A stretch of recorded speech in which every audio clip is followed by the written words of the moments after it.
बेहतरीन drama serial वापस शमीम के इस एपिसोड में आप देखेंगे कि नसीम से तंग आ चुकी है शमीम और वो कहती है कि मैं एक पल के लिए भी तुम्हें यहाँ पे बर्दाश्त नहीं कर सकती। जिस पर अब्दुल बारी सोचता है कि बिल्कुल ठीक कह रही थी नसीम आपा कि कभी भी शमीम आपा उसको यहाँ पे नहीं रहने देगी। इस बात को लेके वो काफ़ी घबरा जाता है, परेशान हो जाता है। लेकिन नसीम रोने चिल्लाने लग जाती है और कहती है कि देखो अब्दुल बारी, मेरी इस घर में क्या हैसियत है, ये तो तुम्हारे सामने ही है। कई लोग मेरे साथ कैसा सलूक करें, आखिर इनका क्या हक बनता है कि मेरे साथ ये लोग इस तरह का सलूक करें। तुम्हें ही कुछ बोलना होगा और तुम्हें ही कुछ समझाना होगा। इसको सुनकर अब्दुल बारी कहता है कि देखिए शमीम अप्पा, मैं आपसे बस इतना ही कहना चाहता हूँ कि उनका भी घर है, उनका भी पूरा पूरा हक बनता है। इसलिए बेहतर यही है कि बस अब इन्हें हम इधर ही रहने देंगे जब तक उनका दिल चाहेगा। उनकी मर्ज़ी के मुताबिक वो यहाँ पे ही रहेंगी। आपको परेशान होने की कोई भी ज़रूरत नहीं है। जिसको सुनकर आप देखेंगे कि मज़ीद परेशान हो चुकी है शमीम, क्योंकि वो जानती है कि इस नसीम की वजह से काफ़ी गड़बड़ हो रही है। क्योंकि जैसे ही वो कोई ना कोई खिलाफ बात बोलती है, यानी कि वो कश्यप के बारे में कुछ कहती है, तो वो अंदर से उसको टोक देती है और कहती है कि नहीं, आप कैसी बातें कर रही हैं, खुदारा बस कर दीजिए। आगे कश्यप की ये हालत है और आप ऊपर से अपनी बातें करती जा रही हैं और किस तरह के तमाशे कर रही हैं। कश्यप कहती है कि किसी को भी मेरे बारे में कुछ भी बोलने की ज़रूरत नहीं है और मैं किसी को इस चीज़ की इजाज़त भी नहीं देती हूँ। लेकिन आप देखेंगे वो कहती है कि मैं अपने अच्छे बुरे का ध्यान रख सकती हूँ, किसी को मुझे कुछ भी कहने की ज़रूरत नहीं है।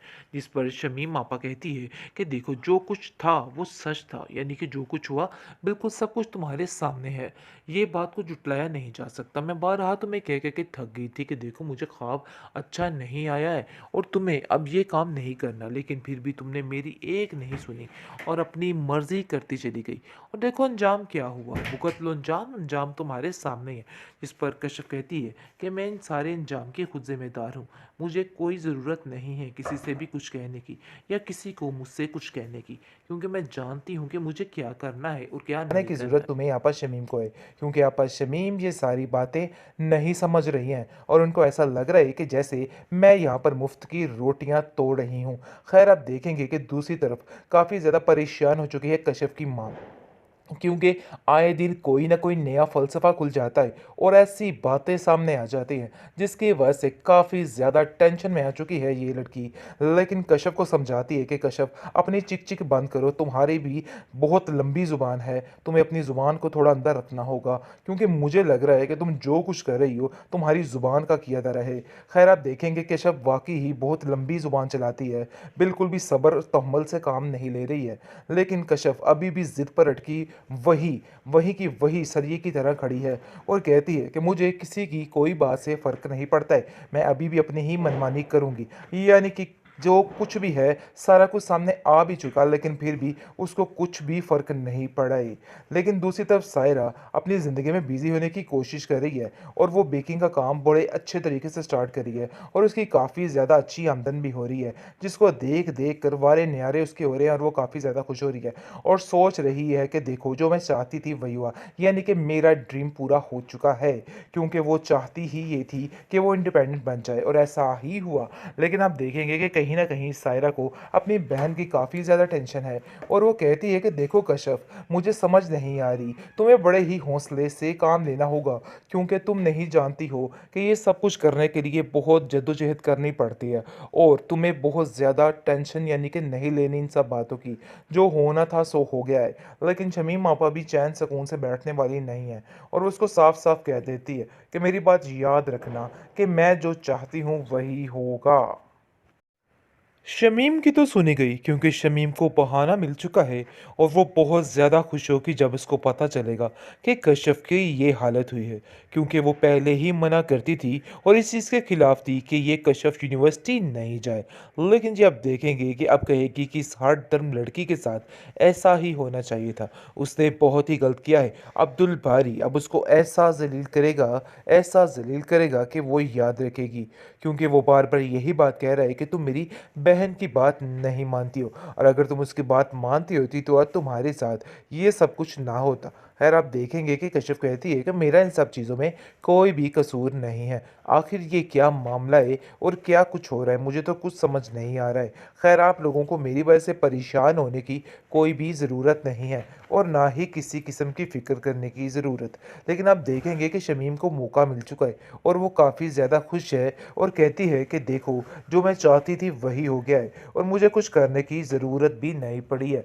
खैर अब देखेंगे जी, बहुत ज़्यादा कश्यप जो है परेशान है, लेकिन उसकी माँ उसको हौसला देती है और कहती है कि कश्यप तुम परेशान मत होना, हम सब तुम्हारे साथ हैं। इन सब चीज़ों में तुम्हारा कोई भी कसूर नहीं है। अगर तुम्हारी जगह कोई भी होता तो ऐसा ही करता। इसलिए इन बातों को लेके परेशान मत होना। जो होना था वो नसीब में था और वही सब कुछ हुआ है। आप देखें जी, कश्यप जो है वो काफ़ी ज़्यादा परेशान है, लेकिन फिर भी हिम्मत नहीं आ रही है और वहीं की वहीं अटकी हुई है और कहती है कि मुझे किसी की कोई बात से फ़र्क नहीं पड़ता है। लेकिन दूसरी तरफ नसीम का रिश्ता काफ़ी ज़्यादा ख़राब होता जा रहा है, क्योंकि जैसे ही वो घर में बैठ चुकी है तो घर का माहौल काफ़ी ज़्यादा ख़राब हो रहा है। शमीम आए दिन उसको ज़लील करती रहती है और उसको बातें सुनाती रहती है। इन बातों से आके वो काफ़ी ज़्यादा तंग भी आ चुकी है।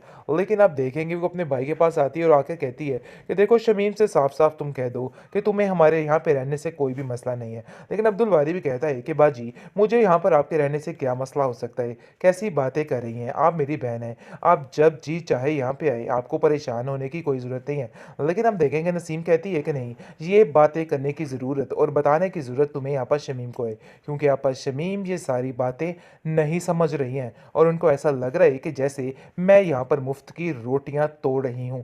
खैर आप देखेंगे कि दूसरी तरफ काफ़ी ज़्यादा परेशान हो चुकी है कश्यप की माँ, क्योंकि आए दिन कोई ना कोई नया फ़लसफ़ा खुल जाता है और ऐसी बातें सामने आ जाती हैं, जिसकी वजह से काफ़ी ज़्यादा टेंशन में आ चुकी है ये लड़की। लेकिन कश्यप को समझाती है कि कश्यप, अपनी चिक-चिक बंद करो, तुम्हारी भी बहुत लंबी ज़ुबान है, तुम्हें अपनी ज़ुबान को थोड़ा अंदर रखना होगा, क्योंकि मुझे लग रहा है कि तुम जो कुछ कर रही हो, तुम्हारी ज़ुबान का किया धरा है। खैर आप देखेंगे कश्यप वाक़ई ही बहुत लंबी ज़ुबान चलाती है, बिल्कुल भी सब्र तहम्मुल से काम नहीं ले रही है। लेकिन कश्यप अभी भी ज़िद पर अटकी वही, वही की वही सरिये की तरह खड़ी है और कहती है कि मुझे किसी की कोई बात से फ़र्क नहीं पड़ता है, मैं अभी भी अपनी ही मनमानी करूँगी। यानी कि जो कुछ भी है, सारा कुछ सामने आ भी चुका, लेकिन फिर भी उसको कुछ भी फ़र्क नहीं पड़ा है। लेकिन दूसरी तरफ सायरा अपनी ज़िंदगी में बिज़ी होने की कोशिश कर रही है और वो बेकिंग का काम बड़े अच्छे तरीके से स्टार्ट करी है और उसकी काफ़ी ज़्यादा अच्छी आमदन भी हो रही है, जिसको देख-देख कर वारे न्यारे उसके हो रहे हैं और वो काफ़ी ज़्यादा खुश हो रही है और सोच रही है कि देखो, जो मैं चाहती थी वही हुआ। यानी कि मेरा ड्रीम पूरा हो चुका है, क्योंकि वो चाहती ही ये थी कि वो इंडिपेंडेंट बन जाए और ऐसा ही हुआ। लेकिन आप देखेंगे कि कहीं न कहीं सायरा को अपनी बहन की काफ़ी ज़्यादा टेंशन है और वो कहती है कि देखो कश्यप, मुझे समझ नहीं आ रही, तुम्हें बड़े ही हौसले से काम लेना होगा, क्योंकि तुम नहीं जानती हो कि ये सब कुछ करने के लिए बहुत जद्दोजहद करनी पड़ती है और तुम्हें बहुत ज़्यादा टेंशन यानी कि नहीं लेनी इन सब बातों की। जो होना था सो हो गया है। लेकिन शमीम आपा भी चैन सुकून से बैठने वाली नहीं है और वो उसको साफ-साफ कह देती है कि मेरी बात याद रखना कि मैं जो चाहती हूँ वही